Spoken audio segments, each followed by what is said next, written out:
Boa noite a todos.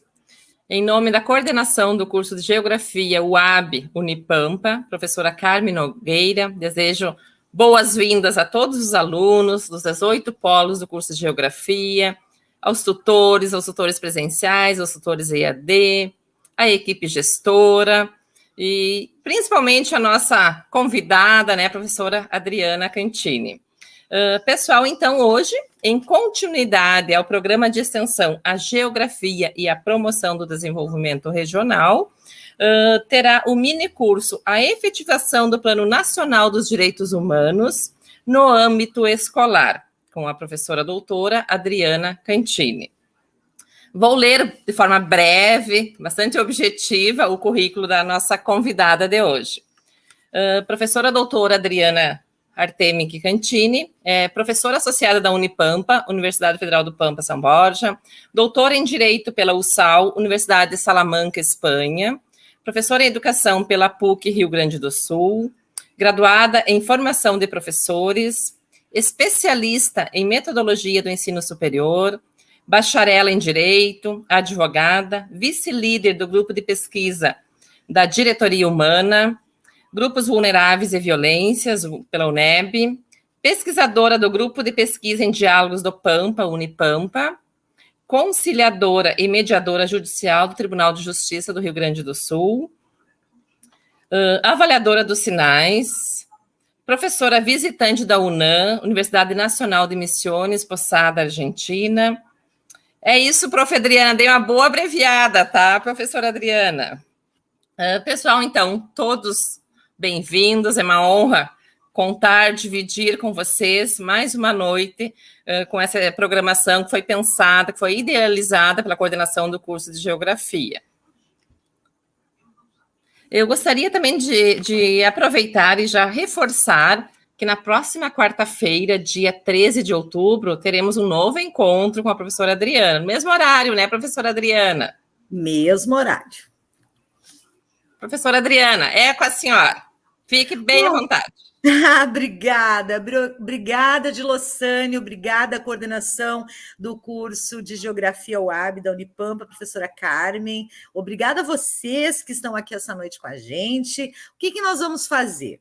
O meu objetivo com o nosso encontro de hoje é trabalhar com vocês uma questão muito pontual e muito importante e que é fruto de discussões em todas as mídias sociais e também na televisão hoje, que é a questão dos direitos humanos. Então, o que nós vamos fazer?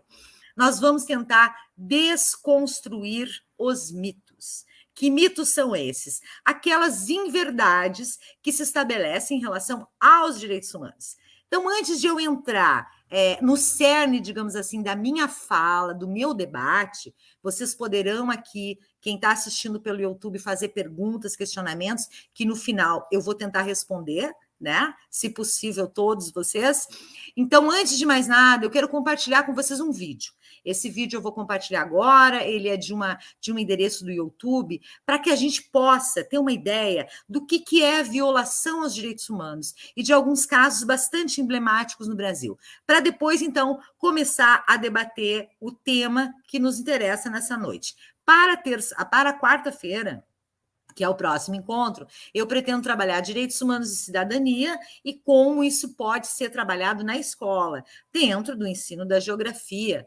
Logicamente, já que o tema ele é absolutamente transdisciplinar, multidisciplinar e pode ser trabalhado em qualquer componente curricular, em qualquer disciplina e em qualquer área de ensino. Neste momento, então, eu vou passar a compartilhar com vocês um vídeo do YouTube que vai nos dar uma boa base para a gente poder discutir a questão dos direitos humanos, certo? Vamos lá ao vídeo, então.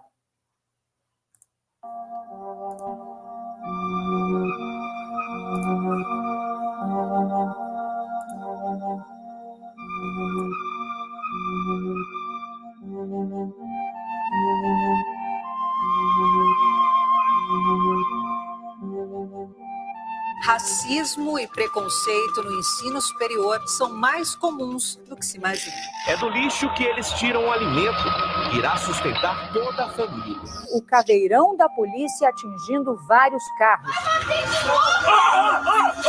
Meu carro, cara! Que isso? Não! Denúncia de trabalho escravo numa fazenda em Mato Grosso do Sul. 13 milhões de brasileiros não sabem ler nem escrever. Um atleta de 32 anos que agrediu a mulher Tatiane Spitzner por mais de 20 minutos.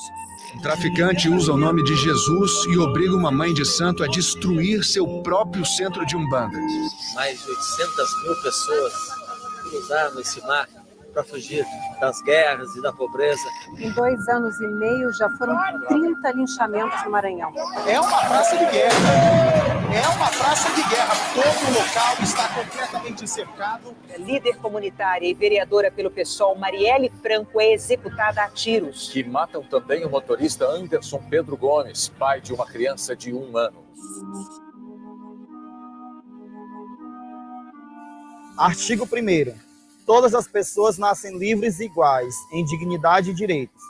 Artigo 2º.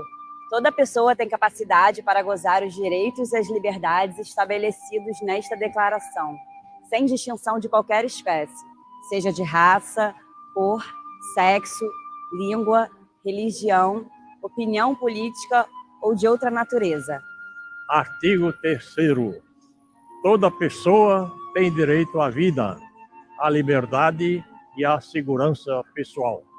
Artigo 4º. Ninguém será mantido em escravidão ou servidão. A escravidão e o tráfico de escravos serão proibidos em todas as suas formas. Artigo 5º. Ninguém será submetido a tortura nem a tratamento ou castigo cruel, desumano ou degradante. Artigo 6º. Todas as pessoas têm direito de ser, em todos os lugares, reconhecido como pessoa perante a lei.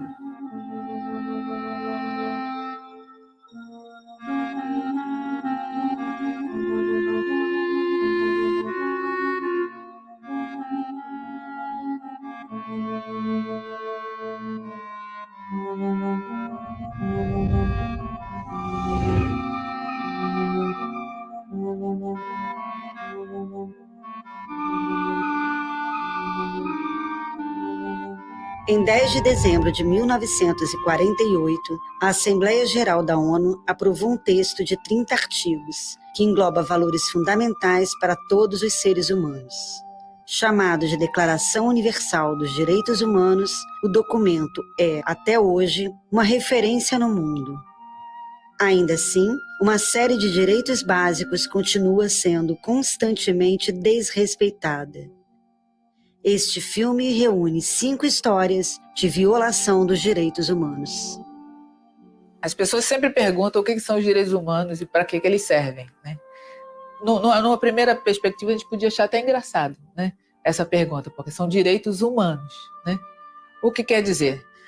São padrões mínimos, é uma expectativa de um mínimo que qualquer pessoa precisa ter para viver com dignidade. Isso tem a ver com o direito a se expressar, por exemplo, poder dar opinião. Isso tem a ver com o direito a ser cuidado pela sociedade, ou seja, as políticas públicas, né? Ter saúde, ter alimentação, ter casa. É um documento simples, são 30 artigos, mas são 30 artigos que são atuais e que dão o paradigma dos valores essenciais que nós devemos seguir e observar para todos os seres humanos, inclusive independente de raça, credo, religião. Ele parte do pressuposto essencial que toda pessoa humana é sujeito de direitos. Ao nascer, você já está dentro do conjunto de direitos que a Declaração Universal prega.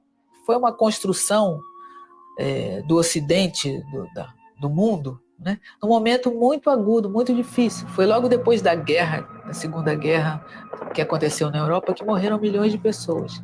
Imagina aquele cenário, cidades e países destruídos porque seres humanos mataram seres humanos, gente se matando. Então se reuniram os países, os dirigentes dos países, para construir um código mínimo, quase um código mínimo de conduta, todo ser humano tem direito a. Aí fez aquela lista. It's no light task that we have accomplished here. More than 50 nations, with differing systems of government, different legal and social structures, and differing religions and philosophies, have come together and have agreed, generally, most of the time by overwhelming majorities, upon the articles in this declaration.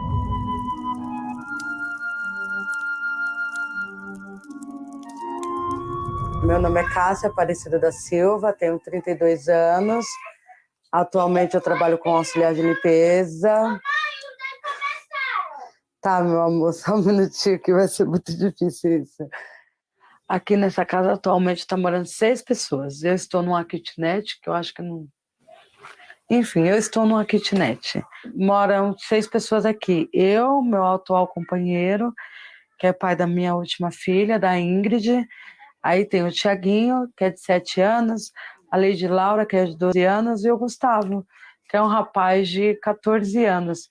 Mas a maneira que eu cheguei aqui por causa que me expulsaram da minha casa.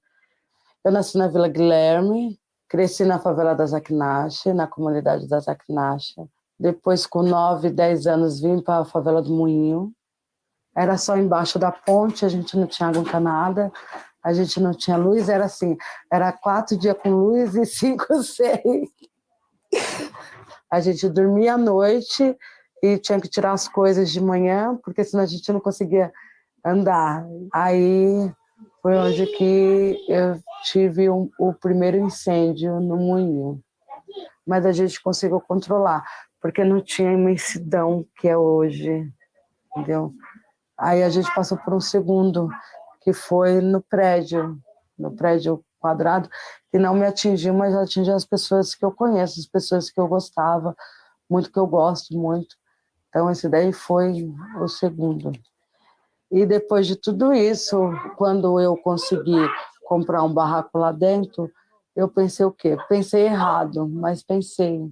Eu queria deixar a minha casa o mais confortável, mais aconchegante possível. Então eu comecei a comprar. Eu me lembro que eu comprei uma máquina de lavar, que era o meu sonho, era, sabe, ter uma máquina de lavar, que a gente lavava a roupa na mão.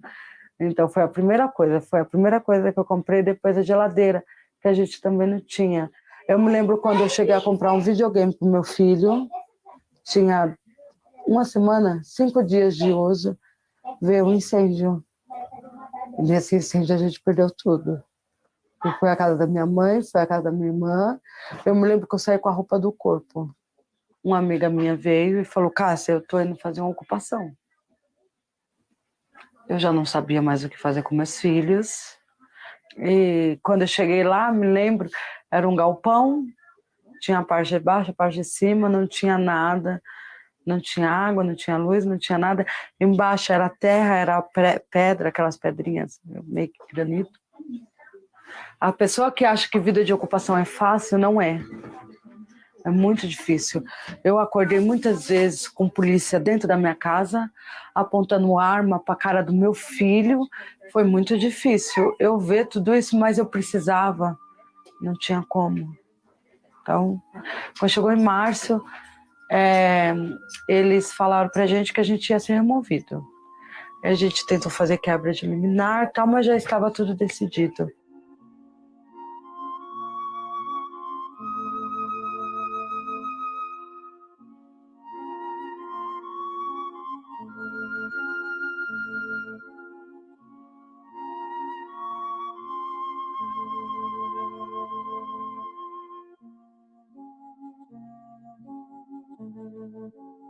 A situação que eu me encontro agora, eu estou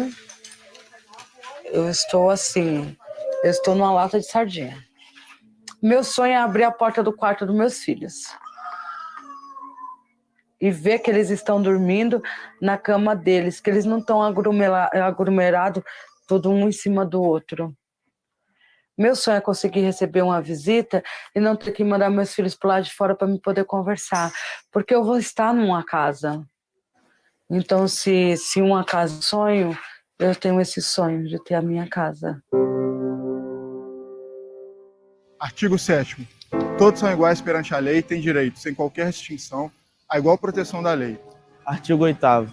Toda pessoa tem direito a receber dos tributos nacionais competentes remédio efetivo para os atos que violem os direitos fundamentais.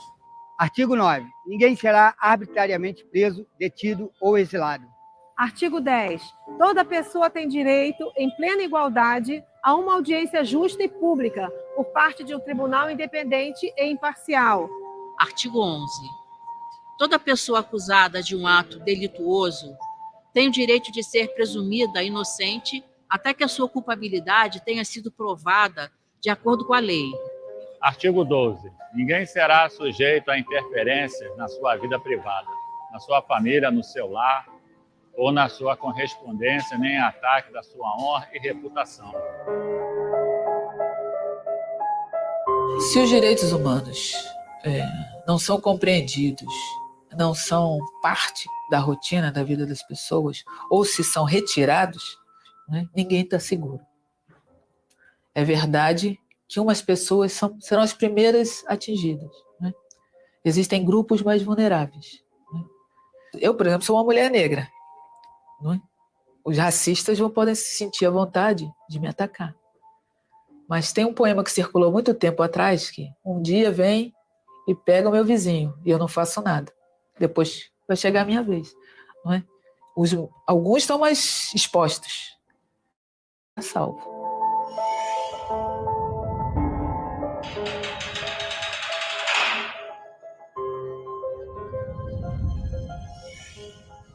Meu nome é Victor Amberg Rocha Gabriel, moro na zona norte de São Paulo, exatamente no Jardim Brasil. Atualmente eu sou conferente, mas antigamente eu era jogador de futebol. Saindo para ir trabalhar, aí de repente tinha um cara estranho no meu portão. Aí ele perguntou: "Você é o Victor?" Tal, Victor Amberg Rocha Gabriel, assim assado. E aí quando abriu o portão, tipo, já tinha mais de 3 policiais, 4, assim, de metralhadora, tudo, como se fosse o cara mais perigoso, já pegando pelo pescoço, jogando no portão, falou, tipo, já falando que eu era sequestrador, perdeu o sequestrador. Falei: "O que tá acontecendo?" Ele: "Não, você tá envolvido num sequestro." Falei: "Não, moço, sequestro? Não, não."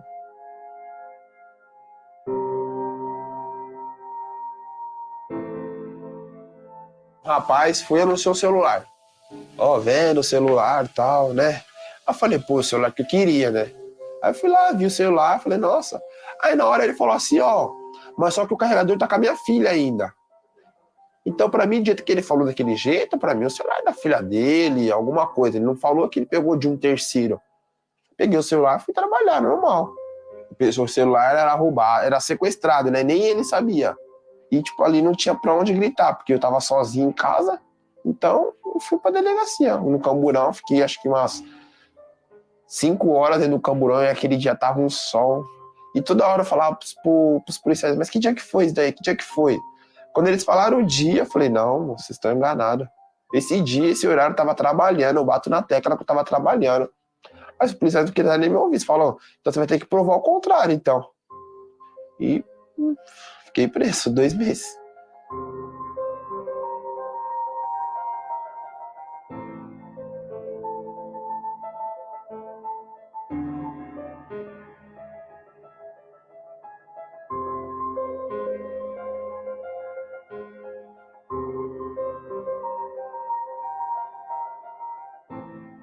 Tivemos que cortar o cabelo, passar ficar pelado, todas aquelas humilhações que passa, ficar de castigo, sendo que ficamos num lugar escuro, com rato, comendo comida estragada.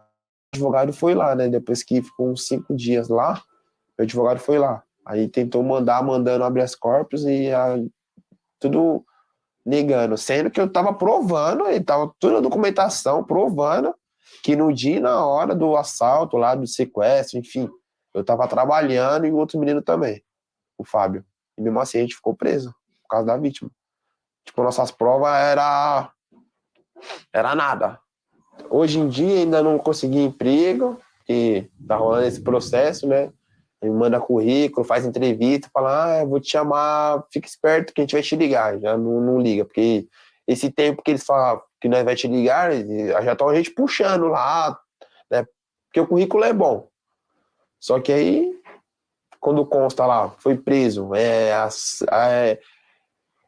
acusado de sequestro, pô, o dono da empresa vai falar, vai sequestrar eu também, então aí tá difícil. Artigo 13. Toda pessoa tem direito à liberdade de locomoção e residência dentro das fronteiras de cada estado. Toda pessoa tem o direito de deixar qualquer país, inclusive o próprio, e a este regressar. Artigo 14. Toda pessoa vítima de perseguição tem o direito de procurar e de gozar asilo em outros países. Artigo 15. Toda pessoa tem direito a uma nacionalidade. Ninguém será arbitrariamente privado de sua nacionalidade, nem do direito de mudar de nacionalidade. Artigo 16. Os homens e mulheres de maior idade, sem qualquer restrição de raça, nacionalidade ou religião, têm o direito de contrair matrimônio e fundar uma família. Gozam de iguais direitos em relação ao casamento, sua duração e sua dissolução. Artigo 17. Toda pessoa tem direito à propriedade, só ou em sociedade com os outros. Ninguém será arbitrariamente privado de sua propriedade. Artigo 18. Toda pessoa tem direito à liberdade de pensamento, consciência e religião. Lamentavelmente, a gente olha para o mundo e vê que os direitos humanos ainda são uma agenda fundamental, né? A declaração ela está completando 70 anos, mas eu ouso dizer que ela é mais atual do que nunca. E, portanto, cada um dos países tem como dever a proteção da pessoa humana e também a promoção dos direitos humanos. Nós sabemos que nem todos os países têm uma política de Estado voltada para a proteção dos direitos humanos. A gente vê que talvez a contribuição mais importante da Declaração Universal dos Direitos Humanos tenha sido justamente a de reconhecer a pessoa humana como um sujeito de direito internacional.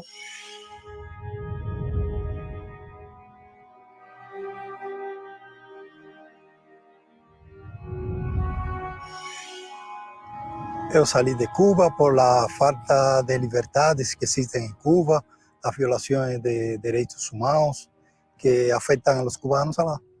Eu era médico, especialista em cirurgia, jornalista. Eu decidi sair de Cuba por la situação repressiva que se desatou contra periodistas, ativistas de direitos humanos. Eu fui detenido em muitas ocasiões por tratar de exercer o direito à livre expressão lá. Muitos de meus colegas lá, muitos fugiram e outros estão presos lá. Eu saí em um vuelo de última hora a Santa Lucía, uma isla no Caribe. Logo, ali fiquei um tempo. Luego, por ajuda de algunas relatorias especiales de Naciones Unidas, saí para Trinidad y Tobago, allí recibí la condición de refugiados, pero el gobierno de allí de Trinidad y Tobago no tiene condiciones para recibir refugiados. Allí você não tem direitos a uma identificação, não tem direito a trabalhar. Então eu decidi sair daí também. E cheguei a salir rumbo a Guyana, e de Guyana passei por la floresta hasta Brasil. Crucei a fronteira e cheguei a Roraima. Ainda não he conseguido emprego.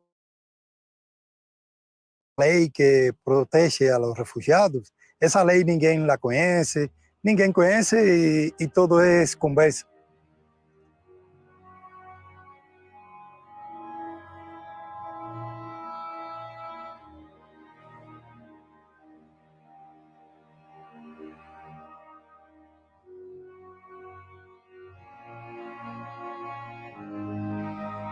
Agora eu estou vivendo das donações de alguns amigos que me conhecem, tempo que me falam, médico, e você não tem trabalho, o que você está fazendo?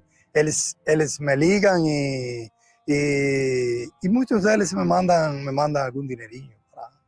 E assim, eu posso falar muitos artigos que não se cumprem lá em meu país. O artículo 13 da Declaração Universal é o direito que têm as pessoas a sair de seu país e a regressar a ele quando quiser. Porque em Cuba, você não pode escolher em que lugar de Cuba você vai morar. Você, se é de uma província que não é La Habana, e você vai a La Habana, você é deportado e multado por estar lá.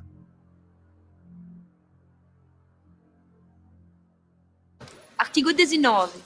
Toda pessoa tem direito à liberdade de opinião e expressão. Esse direito inclui a liberdade de, sem interferência, ter opiniões e de procurar, receber e transmitir informações e ideias por qualquer meio, independentemente de fronteiras. Artigo 20.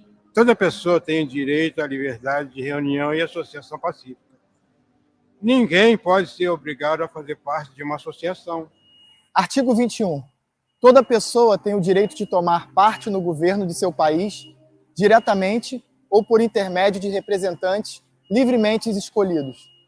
Artigo 22. Toda pessoa, como membro da sociedade, tem direito à segurança social, à realização pelo esforço nacional, pela cooperação internacional e de acordo com a organização de recursos de cada Estado, dos direitos econômicos, sociais e culturais, indispensáveis à sua dignidade, ao livre desenvolvimento da sua personalidade. Artigo 23. Toda pessoa tem direito ao trabalho, à livre escolha de emprego, a condições justas e favoráveis de trabalho e à proteção contra o desemprego. Artigo 24. Toda pessoa tem direito a repouso e lazer, inclusive a limitação razoável das horas de trabalho e férias periódicas remuneradas.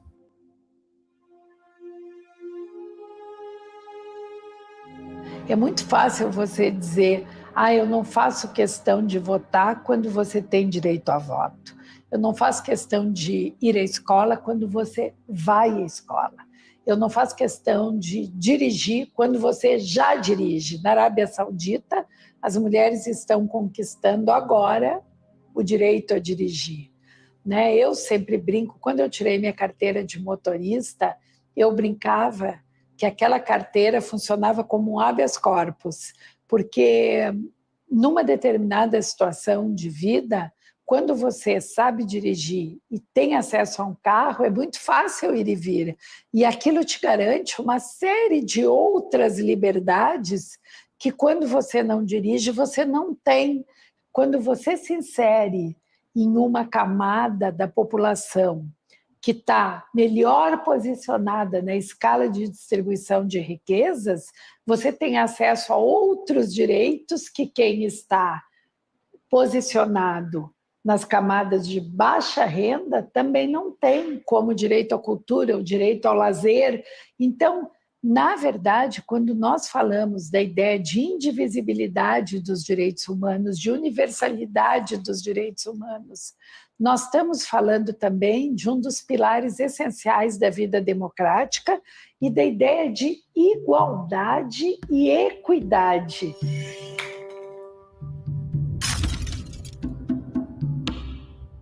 Meu nome é Marco Antônio Pinho Xavier, sou comerciante, tenho 48 anos, sou dirigente da Tenda Espírita Caboclo Flecheiro, TECAF, em Santíssimo.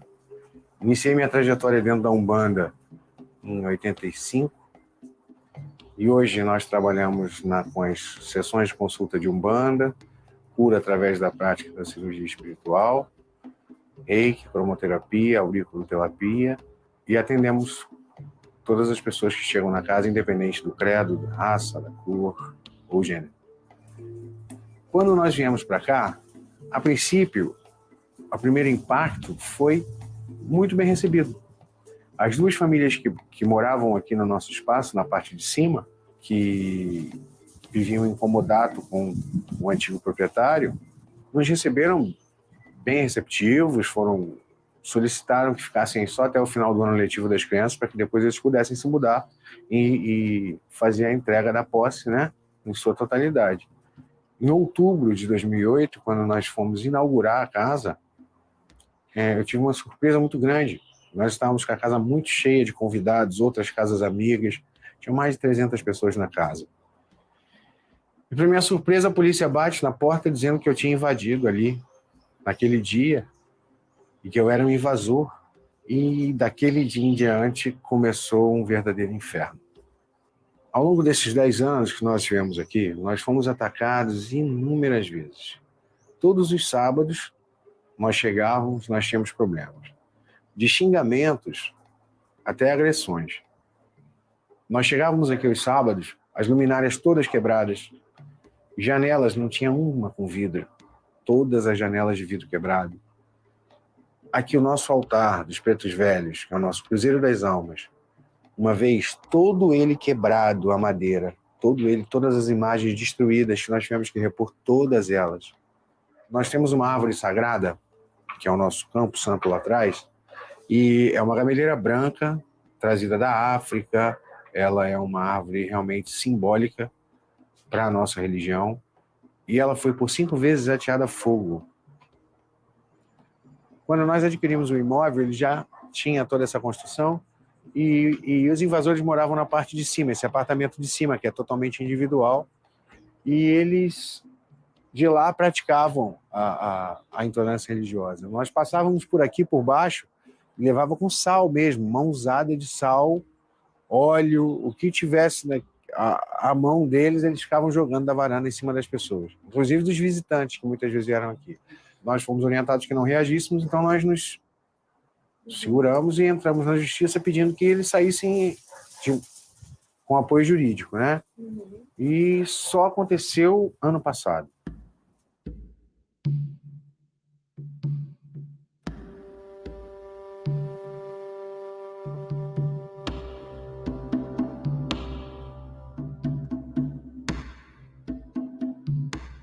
Nós registramos 32 boletins de ocorrência. Hoje, esses boletins foram todos juntados num único boletim de 2009 e que até hoje não virou processo. Então, direitos humanos, eu acho que é uma escola que ainda está em andamento aqui e muito longe de chegar lá. O direito que a Constituição me dá é de laicidade no Estado. Isso não acontece. Na prática, isso não acontece. Então, esse seria o maior direito humano concedido a um cidadão brasileiro. É o direito da Constituição. Artigo 25. Toda pessoa tem o direito a um padrão de vida capaz de assegurar a si e a sua família saúde e bem-estar, inclusive alimentação, vestuário, habitação, cuidados médicos e os serviços sociais indispensáveis. Artigo 26. Toda pessoa tem direito à instrução. A instrução será gratuita, pelo menos nos graus elementares e fundamentais. Artigo 27. Toda pessoa tem o direito de participar livremente da vida cultural da comunidade, de fruir as artes e de participar do processo científico e de seus benefícios. Artigo 28. Toda pessoa tem direito a uma ordem social e internacional em que os direitos e liberdades estabelecidos na presente declaração possam ser plenamente realizados. Artigo 29. Toda pessoa tem deveres para com a comunidade em que o livre e pleno desenvolvimento da sua personalidade é possível. Artigo 30. Nenhuma disposição da presente declaração pode ser interpretada como reconhecimento a qualquer Estado, grupo ou pessoa do direito de exercer qualquer atividade ou praticar qualquer ato destinado à destruição de quaisquer dos direitos e liberdades aqui estabelecidos.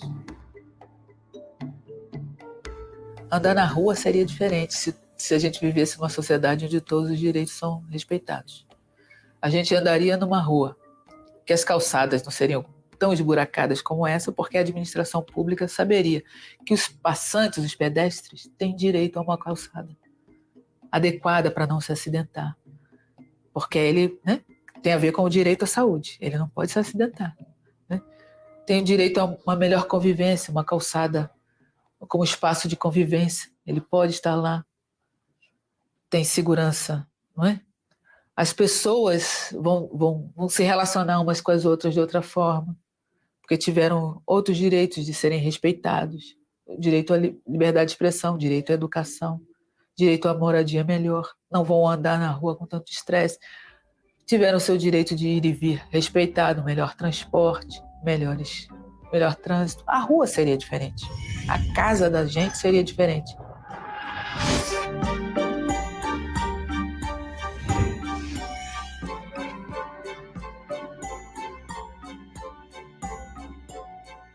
Meu nome é Lara Torres, eu tenho 19 anos.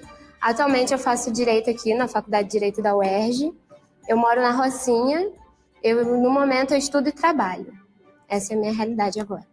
Eu sempre tive uma dúvida entre ser professora de História e fazer Direito. Na verdade, o meu sonho também sempre foi ser professora. Então, talvez se na carreira jurídica eu conseguir dar aula. Mas um dia eu fui na Defensoria Pública e eu me encantei com o lugar de uma forma descomunal. E o meu olho brilhou assim, eu fiquei, meu Deus, eu preciso andar por esses corredores, eu preciso trabalhar aqui.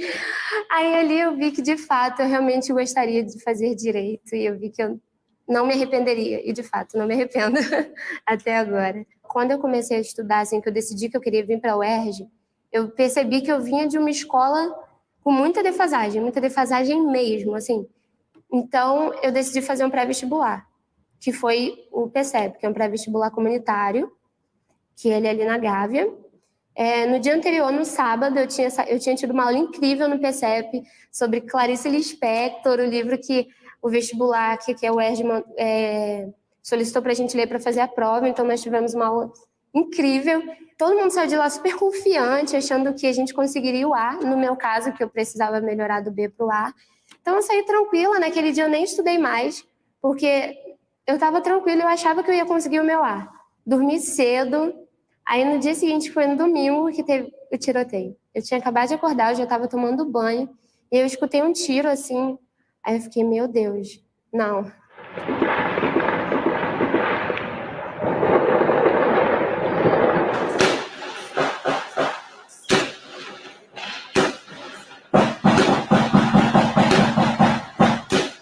Caramba! E não parou, e aí começou, e eu fiquei, meu Deus, eu não posso... A minha mãe não pode ouvir isso, foi meu primeiro pensamento, senão ela vai reclamar, ela vai ficar com medo de eu sair, eu preciso sair. Então, foi bem complicado. A minha prova era às 9, eu ia fazer aqui na Lagoa.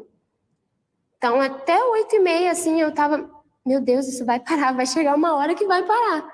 E aí não parou, e quando deu 9 horas, eu tava desolada, comecei a chorar, e aí é um sentimento que você não sabe se chora, se você fica revoltado com a situação. Eu fiquei muito triste, porque eu perdi muito tempo estudando para aquela prova, eu não consegui fazer. Mas, ao mesmo tempo, eu fiquei muito revoltada, porque eu estava morando na Rocinha, já não bastasse eu morar na Rocinha e eu ter passado por tudo que eu passei, e eu ainda tenho que enfrentar aquilo, sabe? De um empecilho. E eu comecei a chorar. E eu comecei a ficar revoltada. E foi muito difícil.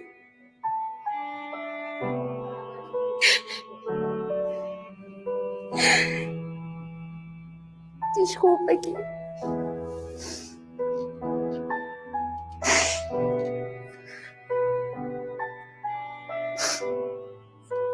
A gente já passa por muita situação ruim, sabe? E quando a gente finalmente tem a oportunidade de sequer tentar alguma coisa assim que você sonha ou que você pode crescer, você não consegue. E tudo isso não é por sua culpa. É por culpa de um Estado que negligencia a segurança, que negligencia as favelas, que deixa, sabe, todo mundo largado. É o tipo de coisa que não deveria ter acontecido. Se o Estado tivesse presente ali, não teria acontecido. Porque o PP tinha o PP, foi aquela coisa que o Cabral fez, unidade de polícia pacificadora, mas não estava pacificado.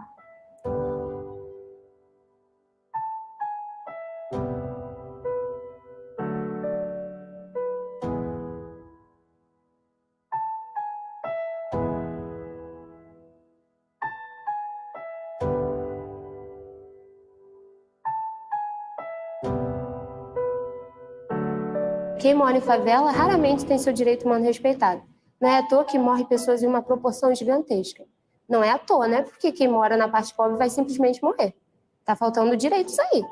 Então, eu acho que não só naquele dia em especial, teve o meu direito de segurança, ele não foi respeitado. Mas diariamente, nós, moradores de favela, da periferia, de regiões mais assim, enfim, inferiorizadas, nós costumamos não ter direito nenhum respeitado, nem da saúde, nem de nada. Você, assim, enfim, não temos direitos respeitados praticamente.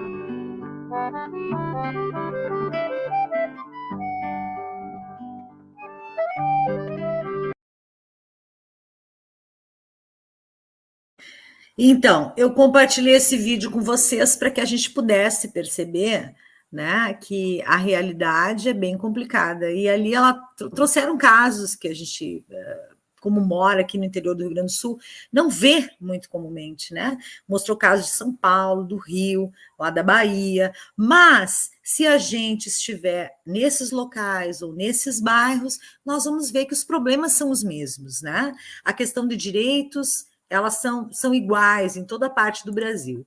Eu vou compartilhar com vocês aqui agora um slide para a gente poder retomar esse conceito dos direitos humanos, que é muito importante para a gente entender, né? Para não haver nenhuma como eu vou dizer assim, não, mas direitos humanos não são para todos, são sim. E eu quero trabalhar a partir dessa conceituação com vocês agora. Direitos humanos são condições necessárias e imprescindíveis para que toda pessoa, quando se fala em toda pessoa, é qualquer pessoa, toda, sem nenhuma distinção, de sexo, de raça, de religião, de opiniões de políticas, de condições socioeconômicas, orientação sexual, enfim, possa existir, se desenvolver plenamente como pessoa e participar da vida. Se a pessoa tiver condições mínimas, ela vai conseguir realizar o seu projeto de vida, né? O que eu quero para a minha vida? E aí nós temos instrumentos jurídicos de proteção já consolidados. O nosso vídeo, o que eu compartilhei com vocês, fala em 70 anos da declaração, né? Hoje nós estamos para lá de 73. Esses instrumentos, eles são antigos, não é nada que foi criado ontem, né? Então, eu tenho a Declaração Universal dos Direitos Humanos, com mais de 70 anos, que o Brasil é signatário, ou seja, o nosso país assinou a declaração, e depois tem outros documentos importantes, como o Pacto Internacional dos Direitos Civis e Políticos, o Pacto Internacional dos Direitos Econômicos, Sociais e Culturais. Esses dois pactos, eles estabelecem, digamos assim, uma organização de direitos civis e políticos, econômicos, sociais e culturais. E o Brasil reconhece, né, que vai obedecer, o Brasil enquanto Estado, que vai obedecer esses pactos em 1992, através de 2 decretos presidenciais, o 591 e o 592. Além disso, eu tenho outros instrumentos, né, outras normas, digamos assim, que protegem os direitos humanos de forma genérica, ou seja, que são dirigidos a todas as pessoas do planeta. A Carta das Nações Unidas de 45, a própria Declaração Universal de 48, os 2 pactos que mencionei há pouco, Convenção Internacional para eliminação de todas as formas de discriminação e discriminação racial. Aí sim eu tenho um instrumento de proteção específica para quem sofre discriminação racial. Convenção sobre a eliminação de todas as formas de discriminação contra as mulheres, aí é uma proteção específica também. Depois, a contra a tortura e outras penas ou tratamentos cruéis, desumanos ou degradantes. Convenção sobre os direitos da criança, Convenção Internacional sobre a proteção dos direitos de todos os trabalhadores migrantes e membros das suas famílias, e vários outros instrumentos. E é importante eu considerar que a Constituição Federal de 1988, que é, digamos assim, o documento mais importante dentro do Estado brasileiro, ela vai trazer já no preâmbulo a previsão do respeito aos direitos humanos. O preâmbulo é uma nota introdutória de uma norma, que vai dizer, aqui essa norma veio, olha que interessante, vai dizer o seguinte, olha, nós, representantes do povo brasileiro reunidos em Assembleia Nacional Constituinte, para instituir um Estado democrático de direito, destinado a assegurar o exercício dos direitos sociais individuais, a liberdade, a segurança, o bem-estar, o desenvolvimento, a igualdade, a justiça, como valores supremos de uma sociedade fraterna, justa, pluralista, sem preconceitos, fundado na harmonia social e comprometido na ordem interna e internacional, com a solução pacífica de controvérsias, promulgamos, e aí uma vírgula, sob a proteção de Deus, a seguinte Constituição. Então, eu tenho aqui muito claro o compromisso do Estado democrático de direito com a garantia desses direitos humanos. Não é nada inventado, está na norma e tem que ser cumprido. Uma outra questão, dentro dessa Constituição, eu vou ter uma outra norma que vai dar um embasamento do Estado. Qual é? Construir sociedade justa, livre e solidária, garantir o desenvolvimento nacional, erradicar a pobreza, a marginalização, reduzindo essas desigualdades sociais e regionais entre estados e entre regiões e promover o bem de todos, sem preconceitos de raça, sexo, cor, idade e quaisquer outras formas de discriminação. Bem, vocês poderiam me perguntar, professora Adriana, mas que bonito isso, né? Mas como é que está ali e nem todo mundo cumpre? Né? Como é que esses direitos estão previstos ali e isso não é efetivo na prática? Meus queridos, imaginemos o seguinte, o direito enquanto ciência, ele é um dever ser, ele é uma proposta, uma proposição. Então, eu tenho na legislação e na Constituição uma ideia da sociedade que queremos e dos direitos que queremos colocar em prática. Para que ele seja efetivo, vai depender do quê? De políticas públicas, de ações do Estado, e aí quando eu falo Estado, eu me refiro a pessoas que governam esse Estado, para que seja realmente efetiva. Então, a lei sozinha ela não tem como funcionar, ela não vai lá uma lei, papapá, e realiza um direito, né? Ou ela pode proteger um direito violado, e deve, obviamente, mas eu preciso da intervenção das pessoas. Que pessoas são essas? Pessoas que governam o país e que estão em órgãos, né, administrativos, da administração pública, da administração judiciária, da administração legislativa e por aí vai. Obviamente que as pessoas físicas e jurídicas também. E aí, nós temos também, na sequência, os princípios, né? Esse princípio da dignidade humana, que é trazido como um princípio fundamental do Estado de Direito, além da soberania, da cidadania, dos valores sociais, do trabalho, da livre iniciativa e do pluralismo político. A dignidade humana significa eu ter, como pessoa, o mínimo necessário para desenvolver o meu projeto de vida. Condições mínimas para poder viver, né? Para poder viver dentro desse Estado.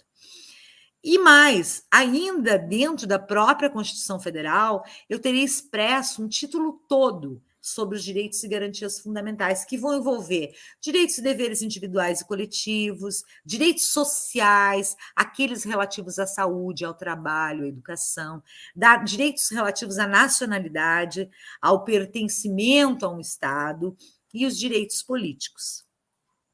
Para se ter uma ideia, e é importante que se saiba disso, todos esses direitos são autoaplicáveis. Não precisam de nenhuma norma para regulamentar, eles já estão lá e eles valem pelo simples fato de estarem dentro da Constituição Federal.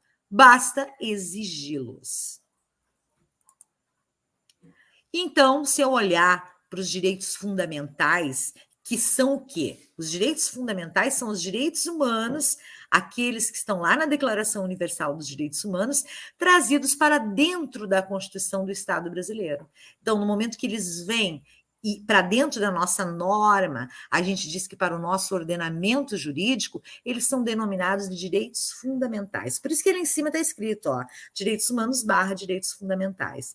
Então, a base deles todos são, né, o direito à vida. O direito à vida vai envolver o direito à igualdade, as garantias processuais, né? Quando eu estiver respondendo ou dentro de um processo judicial, o direito de propriedade, os direitos de liberdade, de personalidade. Paro aqui nos direitos de personalidade, que é onde mais polêmica eu tenho hoje em dia, né? São aqueles direitos à minha imagem, à minha opinião, né? Hoje é muito comum as pessoas falarem, mas a minha liberdade de expressão está ali. Espera um pouquinho, mas a liberdade tem limite, se não tiver libertinagem. Então, eu tenho o direito, sim, de dar a minha opinião, de manifestar o meu pensamento, a minha crença, desde que eu não utilize esse direito para cometer nenhum crime, nenhum ato ilícito ou não ofender pessoa nenhuma. Porque se assim acontecer, eu estarei ferindo o direito do outro. Temos ainda, quando a gente fala em garantias processuais, a Constituição vai trazer uma série de ferramentas, né, que vão para o cidadão permitir que ele possa se proteger quando tiver os direitos violados. Contraditório, né? Aí vocês viram no vídeo o caso de uma pessoa que foi levada à justiça e foi simplesmente preso por ser negro, né, e por ser pobre. Quer dizer, a regra é: todos são inocentes até que se prove ao contrário, e não ao contrário, né? Para eu poder prender alguém, ou ele está em flagrante delito, né? Ou então eu já tenho que ter provas suficientes de autoria. Então, a gente já vê a violação de um direito no caso daquele jogador de futebol. Ampla defesa, eu posso usar todos os meios em direito permitidos para me defender. Acesso ao judiciário através da defensoria pública, né? Se eu não tiver condições de pagar uma advogada ou um advogado.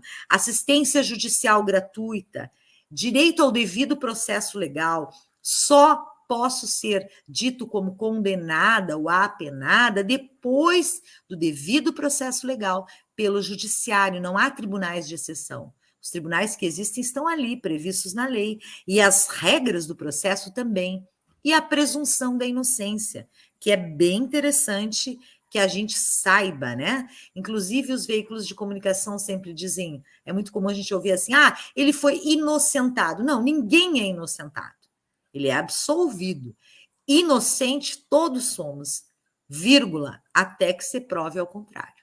Então, para eu deixar de ser inocente, a regra é que eu sou inocente. É preciso que haja o devido processo legal, com todas essas garantias de ampla defesa, contraditório, proibição da prova ilícita, né? Assistência judicial gratuita através de um advogado ou de uma advogada, tanto faz se for da defensoria pública, e um processo legal com um juiz de direito, né?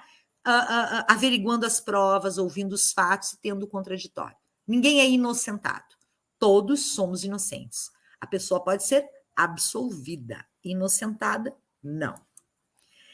Continuando, esses direitos todos que a Constituição traz, que são os direitos humanos trazidos para o direito brasileiro, recebendo o nome de direitos fundamentais, eles vão ter instrumentos capazes de proteger. O legislador que escreveu a Constituição de 88 foi muito esperto.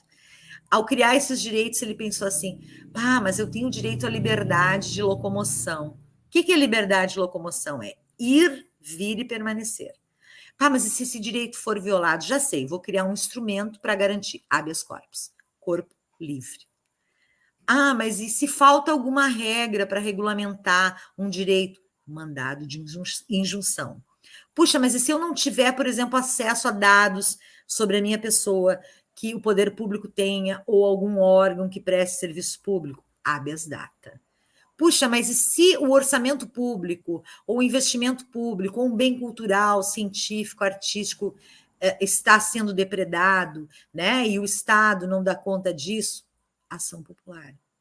Mas se qualquer outros direitos forem violados e não tem um instrumento específico, uma ação constitucional específica como essa no slide que eu uso para responder, mandado de segurança. Então, na verdade, quando o legislador pegou os direitos humanos, colocou para dentro da Constituição, transformando em direitos fundamentais, ele também criou instrumentos que qualquer cidadão pode utilizar. Basta ser maior de idade, né? Ser eleitor e fazer a reclamação e encaminhar ao Poder Judiciário. Não necessita necessariamente de um advogado.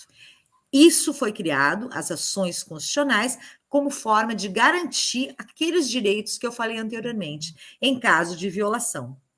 E aí nós temos aqui, gente, um quadro bem interessante. Ó. Só no artigo 5º eu terei a questão da dignidade da pessoa humana, direitos da personalidade, direitos de liberdade, direitos de segurança para a pessoa física e jurídica, direitos de igualdade e as garantias processuais, que eu acabei de falar para vocês, né? Devido ao processo legal, direito ao contraditório. Então, aqui nesse quadro, a gente consegue perceber exatamente os cuidados que o legislador constitucional teve ao estabelecer esses direitos. E mais, não foi da noite para o dia, não.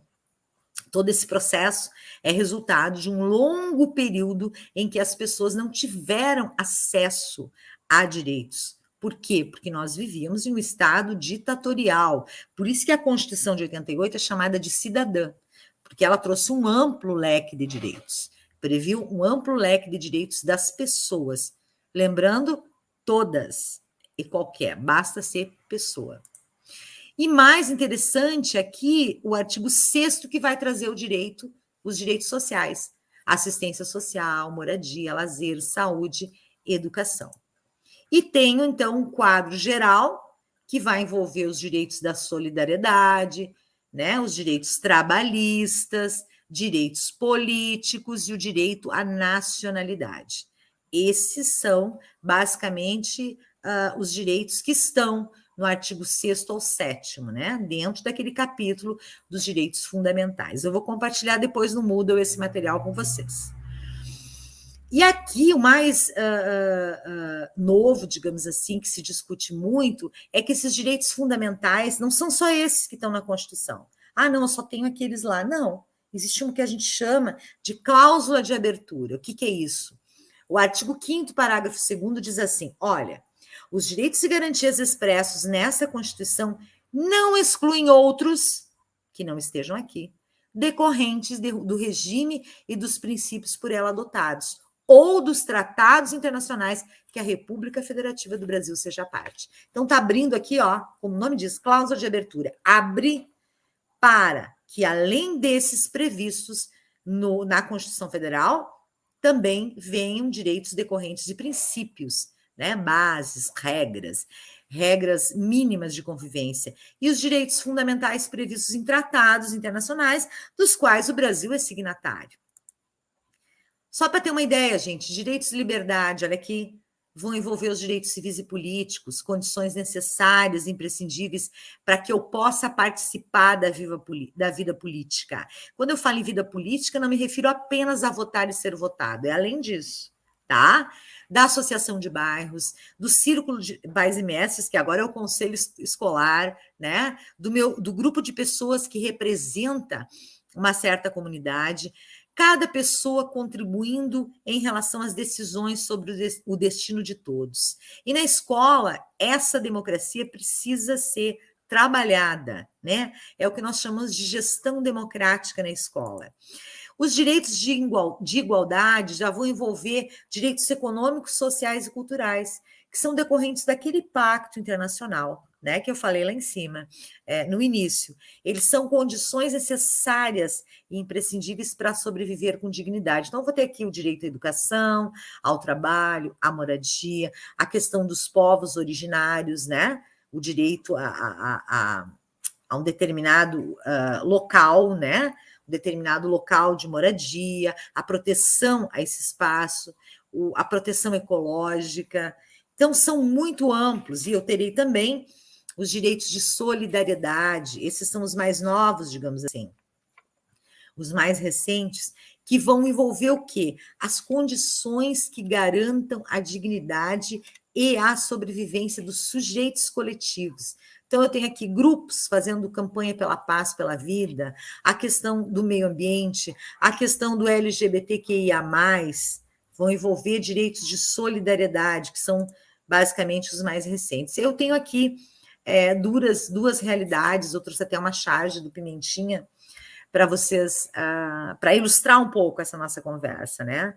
Aí o Pimentinha dizendo, mãe, tô saindo. O que a mãe diz? Ó, não esquece o casaco. Só que aqui eu tenho o Pimentinha preto, negro. Mãe, tô saindo. Filho, não esquece o casaco, não use nada que cubra seu rosto, não faça movimentos bruscos se for abordado por um policial, responda em voz baixa, deixe as mãos sempre à vista, não dê motivo para que ele atire, não. Vejam, as recomendações são distintas. Por quê? Porque o negro, no caso do exemplo aqui, e outros grupos são mais vulneráveis. Se são mais vulneráveis, normalmente eles sofrem mais violações de direitos humanos e de direitos fundamentais. Vamos começar, então, a trabalhar sobre os mitos? Eu vou tentar agora com vocês, nesse segundo momento, derrubar os mitos que existem sobre os direitos humanos, tá? Trabalhamos na compreensão do significado dos direitos humanos, entendemos um pouco a trajetória histórica, agora nós passamos a derrubar os mitos. Vou tentar destruir, então, o primeiro mito, ok? Primeiro mito. Direitos humanos são para bandidos. Quantas vezes a gente já ouviu falar nisso, né? Qual é a origem dessa inverdade? Historicamente, nós fomos habituados a nos dividir em categorias. Adotamos estratégias para desalmar outros seres humanos, que passam a ser considerados inferiores e justificar a dominação, o desprezo e até mesmo o extermínio de determinadas pessoas. A história demonstra que foi assim com as colonizações, com a escravidão, com os negros libertos, com os índios, com as mulheres, com as crianças, com os deficientes, com os homossexuais e outros grupos. Na velha linha do manda quem pode e obedece quem tem juízo, o bandido desalmado de determinado momento histórico pode ser desde o judeu, o negro, o homossexual, como na Alemanha nazista, ou você que é estudante universitário, que tem livros, de repente, que são censurados, não é o caso de hoje, mas que você se expressa na sua opinião. E na última ditadura brasileira, você foi perseguido, você estudante. Esse formato de subjugação que afirma que direitos humanos são para bandidos, ele é comum nas ditaduras de qualquer matriz ideológica. No Brasil, essa ideia que surgiu é um mito, é uma inverdade. Passou a ser difundida ainda nos denominados anos de chumbo, onde era interessante para a classe dominante fazer propaganda contrária àqueles que defendiam as pessoas ameaçadas, perseguidas ou presas pelos aparelhos ideológicos do Estado, rotulando-as de defensoras de bandidos. E não é só na ditadura, não. A gente ouve isso também hoje. Ainda é comum a divulgação dessa ideia, mesmo com a redemocratização do país. Por quê? Porque ao divulgar que direitos humanos são para bandidos, quem fala isso está tentando deslegitimar as lutas pelos direitos, culpabilizando as vítimas. Melhor exemplo disso é quando se analisa de maneira equivocada a notícia de um crime de cunho sexual, por exemplo, cunho sexual contra a mulher. Abre aspas, uma mulher direita não anda na rua essa hora, nem veste saia curta. Ela está pedindo para levar. Ou então, abre aspas, bandido bom é bandido morto. Muita gente defende isso. E isso significa defender o retorno da pena de talião, aquela pena lá do Velho Testamento. Olho por olho, dente por dente. E a prevalência da lei da vingança, que a gente chama, né, lei da vendetta. Bom, nós teríamos aqui uma série de exemplos para o debate, mas vamos nos ater nas razões dessas afirmações. Entre elas está a tentativa de desresponsabilizar o Estado pelas políticas públicas e pela gestão dos recursos, do orçamento, na melhoria das condições de vida das pessoas. Lembra que eu falei que para que o direito expresso na Constituição seja efetivo, o Estado precisa agir? É notório que, ao se contrapor a toda forma de exclusão e opressão, os movimentos de defesa dos direitos humanos não poderiam deixar de incluir na sua agenda a defesa da dignidade humana de todos os que se encontram envolvidos no sistema de justiça criminal. Isso não significa que eles são defensores da criminalidade, são a favor do crime, né? Eles são, sim, a favor de uma condenação justa em um Estado de direito, onde a legalidade seja observada e o acusado tenha o direito a um julgamento pautado pelos princípios da ordem jurídica e não por tribunais de exceção. Vamos, então, trabalhar com o segundo mito? Aqueles que defendem os direitos humanos são a favor de não prender criminosos. Vamos tentar derrubar esse mito? Mito é inverdade, só para lembrar vocês, tá? A defesa dos direitos humanos não significa a defesa de atos criminosos, já falei sobre isso. E há uma confusão muito grande nessa afirmação, porque a defesa é dos direitos das pessoas que estão presas, né? Não é só das pessoas que estão presas ou que cometeram crimes. Os direitos, se eu olhar, por exemplo, para as pessoas que estão presas ou que cometeram crimes, os direitos delas são muitas. Há um julgamento justo pelo Estado, pelos tribunais do Estado. E ao cumprimento da pena, conforme a lei brasileira. E conforme a lei brasileira, é importante dizer que a pena só pode ser privativa de liberdade ou restritiva de direito. Se a pessoa for condenada à pena privativa de liberdade, for encarcerada, ela é de responsabilidade do Estado. O Estado tem que ser responsável pela sua vida e pela sua manutenção no decorrer do cumprimento da pena. Então, outros direitos ela não perdeu, como a alimentação, o direito ao lazer, visita, convívio com a família, claro que de acordo com as regras daquele lugar onde a pessoa está presa. É nisso que se baseia a defesa dos direitos humanos da população carcerária.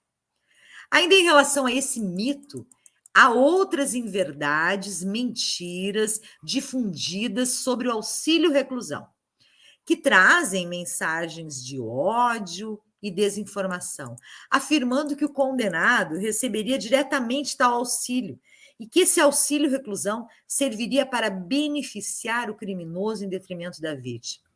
Mais absurdo ainda é a afirmação de que, abre aspas, o benefício se multiplica de acordo com o número de filhos do preso ou da presa. Pessoal, o auxílio-reclusão é um benefício devido apenas aos dependentes do segurado do INSS que contribuem ou contribuíam regularmente para o INSS.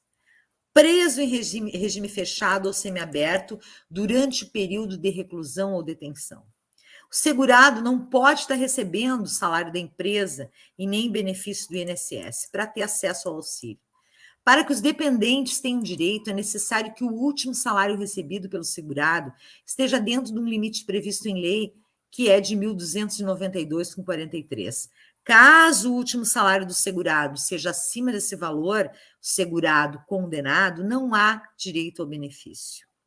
Uma pesquisa de 2004, foi a mais recente que eu encontrei, disse que o auxílio-reclusão no Brasil só paga 7,1% da população carcerária. Imagina, 7,1%. E o mais importante é que esse auxílio não sai do seu bolso. Esse auxílio não sai do meu bolso, não sai do nosso bolso.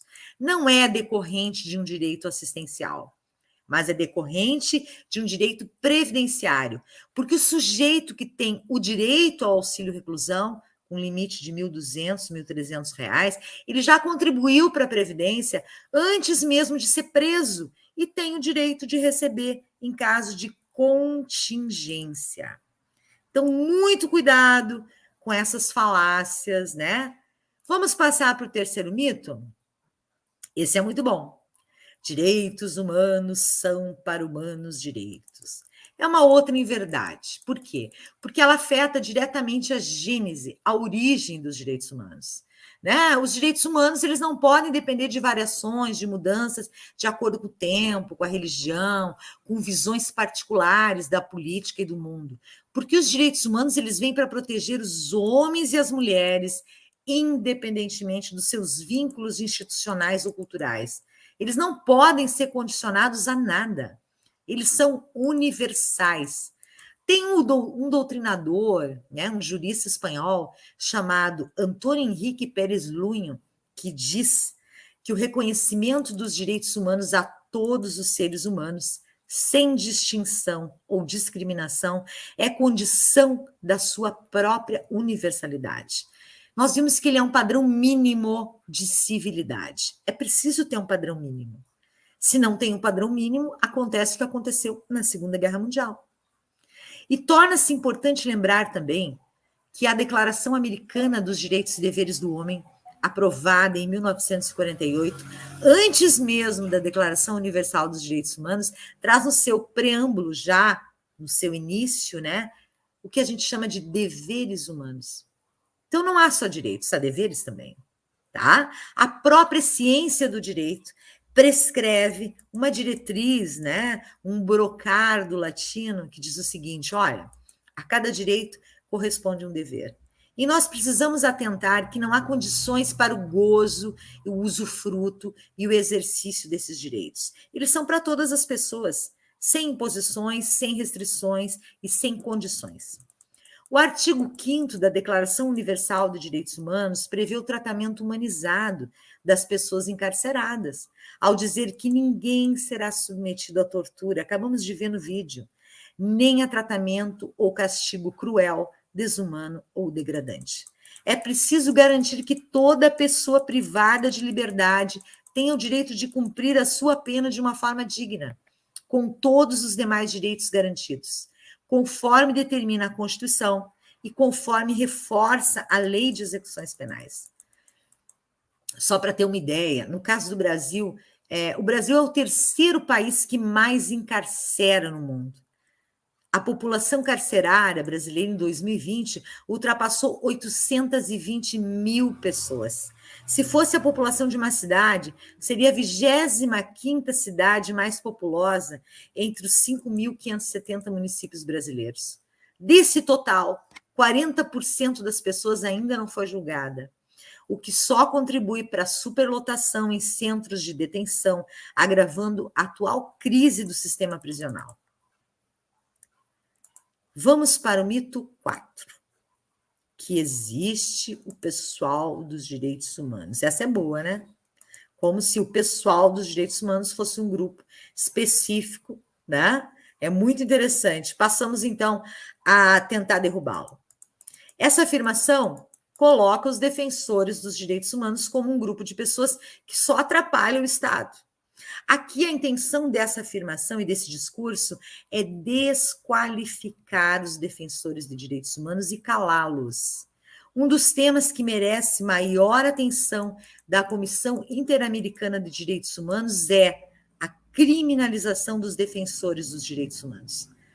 Essas pessoas têm sido sistematicamente sujeitas a processos penais sem fundamento em diversas circunstâncias. Por outro lado, busca-se, com esse discurso, consolidar na opinião pública a ideia de que os movimentos sociais são dirigidos com propósitos criminosos, o que não é verdade. Simplesmente para paralisar ou deslegitimar as causas que perseguem. Tais práticas, para além de interferirem no trabalho da defesa e promoção dos direitos humanos, afetam sobremaneira a consolidação da democracia e do Estado Democrático de Direito. Conforme o relatório anual da Anistia Internacional, publicado agora, 2020-2021, a escalada da retórica, né, do discurso contrário aos direitos humanos prosseguiu em toda a América Latina, em todo o mundo, e no Brasil não foi diferente, aumentando muito os riscos para defensores e defensoras dos direitos humanos. O espaço cívico continuou sendo reduzido por uma narrativa oficial que estigmatiza as ONGs, as ONGs que defendem os grupos vulneráveis, estigmatiza jornalistas, ativistas, defensoras de direitos humanos, defensores e os movimentos sociais. Foram e estão sendo criados muitos obstáculos à liberdade de expressão e tentativas de restringir esse direito, afetando o trabalho de jornalistas, de profissionais da imprensa e também de professores em todas as áreas do ensino. Ataques e assassinatos de defensores de direitos humanos, de indígenas, que são a sua maioria, de integrantes de comunidades quilombolas, de defensoras do meio ambiente, ainda são problemas crônicos na América Latina e não é diferente no Brasil. A proteção dos recursos naturais e dos territórios tradicionais foi negligenciada, pois as estruturas governamentais para proteger os povos indígenas e o meio ambiente foram ainda mais desmanteladas ou enfraquecidas. A violência contra as mulheres aumentou em função das medidas adotadas para conter a disseminação da Covid-19.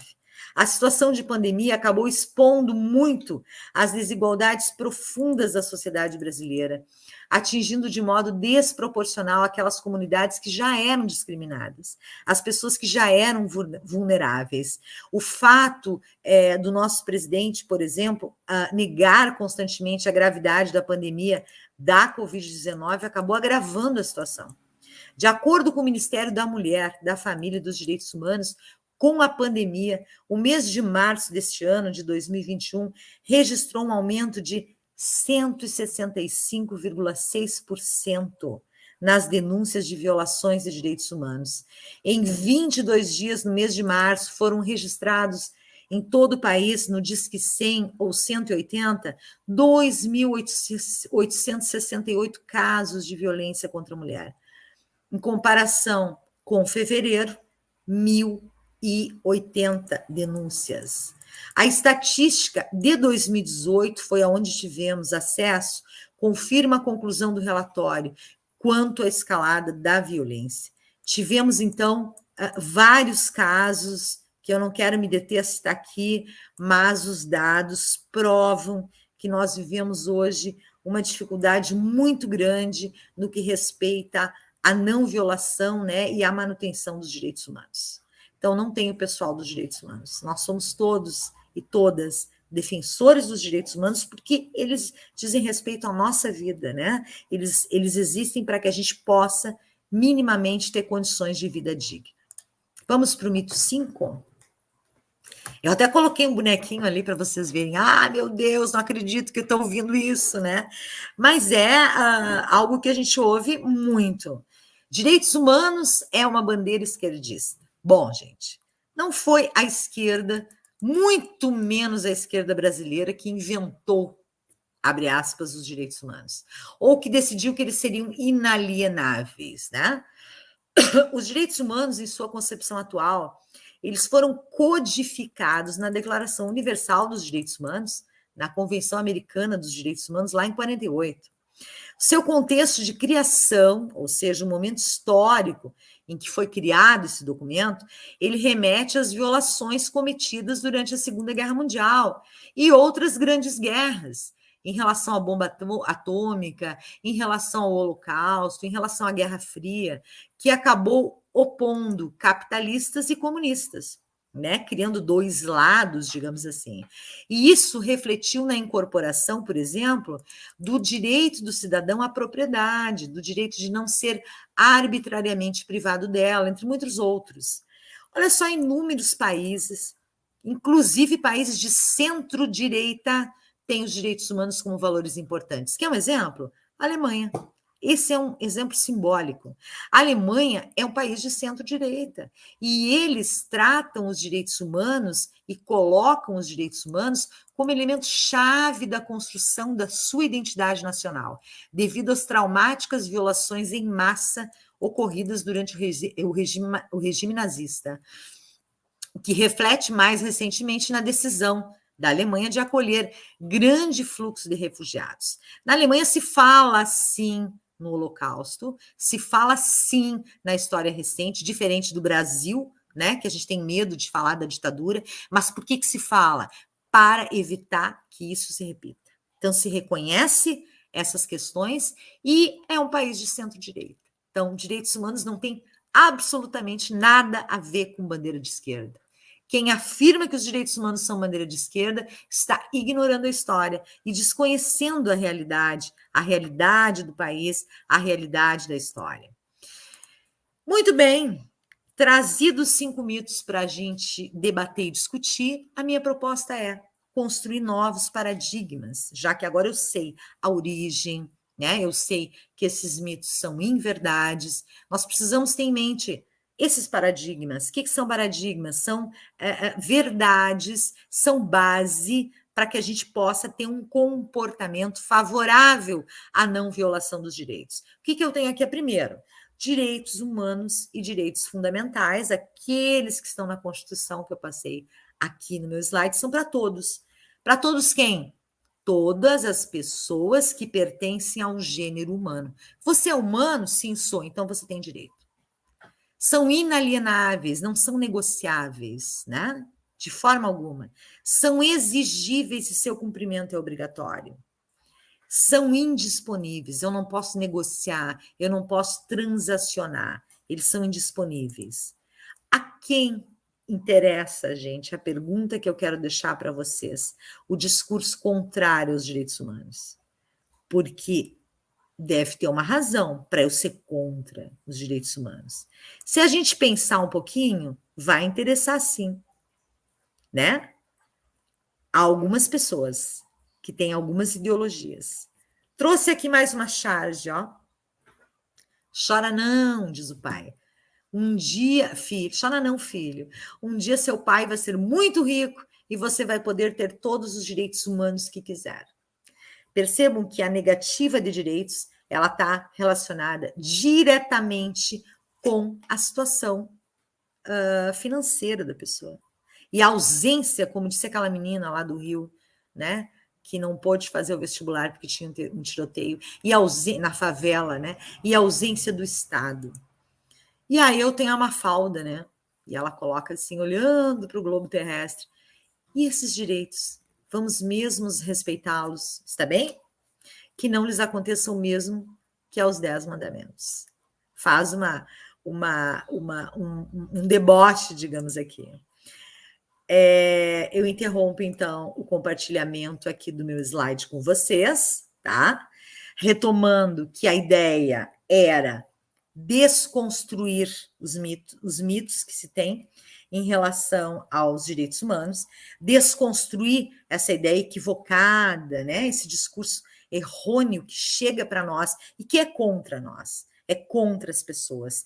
Então, eu vou colocar à disposição para as perguntas. Eu vou até abrir aqui os comentários. Não sei se a Dilosane quer chegar com a gente aqui.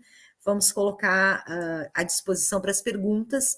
Vocês podem postar aí e a gente está à disposição, tá? Perguntas, questionamentos, sugestões. É sempre muito bom discutir esse tema. Esse tema diz respeito à nossa vida, né?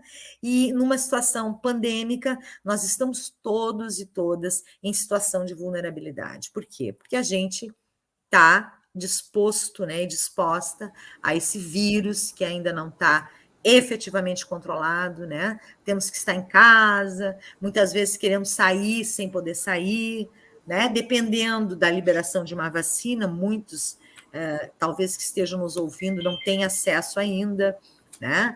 Em trabalho remoto, que não é a mesma coisa que aquela aula em que você está presente, né? Trocando ideias. Então, vamos lá, temos alguma pergunta, algum comentário de Dilosane? Prof. Adriana, que noite maravilhosa, que palavras que nos leva à reflexão, nos conduz à reflexão. E ao escutar a sua fala, que coisa incrível, né? Temos aí a história, está registrado na história, né? Temos pontos, temos marcos históricos, né? Referente a essa questão dos direitos humanos, pautas que ainda hoje, né, são mais do que necessário arregaçar as mangas e seguir na luta, né? Na luta por direitos humanos para as pessoas, para todos, né? Porque a história aí está recheada de desigualdade social, de preconceito, de discriminação, né, de inferiorização. E, infelizmente, né, professora Adriana, no contexto atual, século XXI, tivemos que criar uma lei por força de lei. Me perdoe, eu não deveria estar falando em lei, que sou totalmente leiga, para proteger as mulheres. Que absurdo uma coisa dessas, né? E conforme a estatística que levantaste agora, né, nesse mês de março, nesse contexto pandêmico, credo, que horror, que absurdo isso, é inacreditável, os ataques contra as mulheres. E eu não trouxe de Lossane aqui, porque infelizmente eu não tive acesso a esses dados, mas existem também dados assustadores, né? Não vou passar um número, porque eu teria que dar a fonte, eu realmente agora não tenho, em relação à população idosa, que é uma outra parte da população em que muitas vezes os dados não chegam, né? As denúncias não chegam, porque o idoso está lá na casinha dele, encerradinho, né? E ele não quer denunciar porque os filhos, os netos, e muitas vezes também ele é a pessoa que traz a única fonte de renda para sustentar aquela família. Então, nós temos muitas pessoas em situação de vulnerabilidade, e eu gostaria de dizer assim, já que eu não tenho nenhuma pergunta, dizer que para quem vai ensinar, né? Para os nossos licenciandos ou os professores que já atuam, entender o processo histórico de conquista dos direitos humanos, entender toda essa questão de luta, entender como o Estado brasileiro foi construído, pressupõe ensinar para a cidadania. O que eu preciso? Eu preciso entender como que chegamos a isso. Né? Foi um longo processo histórico, continuamos lutando, e entender também que os direitos humanos eles estão sempre em progressão. Não podemos trabalhar com retrocesso. A própria declaração fala assim: é mais e mais direitos. Bom, a desculpa, né, do Estado de que não tem verba para é algo que tem que ser bem analisado. E aí vai entrar o nosso papel: pressionar os parlamentares, os congressistas, né? Deputado estadual, deputado federal, senador, ver o contato deles, vereador da sua cidade, pressionar para saber o que eles estão fazendo. O que está previsto no orçamento? Os 18% obrigatório para a educação está lá, estão lá no orçamento. O percentual X para a saúde está lá. Se envolver nos processos. Por exemplo, existem os conselhos de direitos em 3 níveis da federação. No município, no estado, né? Se envolver dentro desses conceitos. Então, quem é professor, quem atua tanto na educação básica quanto no ensino superior, é bom que esteja envolvido com isso, ou estimule os seus alunos a participarem, porque as políticas públicas que vão tornar esses direitos efetivos na prática, elas são construídas ouvindo essas pessoas que estão nos conselhos de direitos, né, que estão nas escolas, que estão envolvidas com a situação. Esse recado que eu gostaria de dizer. A minha intenção foi desmistificar algumas ideias que surgem aí pelas mídias, pela imprensa, pelas pessoas, né, que têm um interesse em divulgar o desconhecimento, porque aí eu venho a pergunta que eu fiz: a quem interessa, né, construir essas inverdades? Basicamente, gente, a quem interessa é quem está no poder. Por quê? Porque quando eu construo inverdades a respeito dos direitos, eu lavo as minhas mãos. Lembra a história de Pilatos? Eu lavo as mãos. Quem é que tem que executar as políticas? Quem está, né, no governo. E esse dinheiro de quem? É meu, é seu, dos tributos, dos impostos. Lembrando que eu vou na padaria comprar um pão francês. Eu vou aqui comprar 1 quilo de carne moída, eu estou pagando imposto. Está ali, embutido.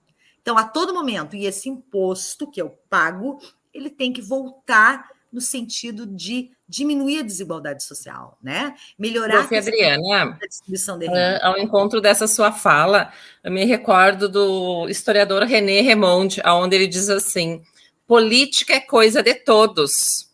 E aí a gente escuta, dentro desse ponto aí da desconstrução dos mitos, né? Nós escutamos as pessoas dizerem assim: eu não gosto de política e não gosto dos políticos. Aí que está o grande erro enquanto cidadão, enquanto pessoa ativa na construção de uma sociedade.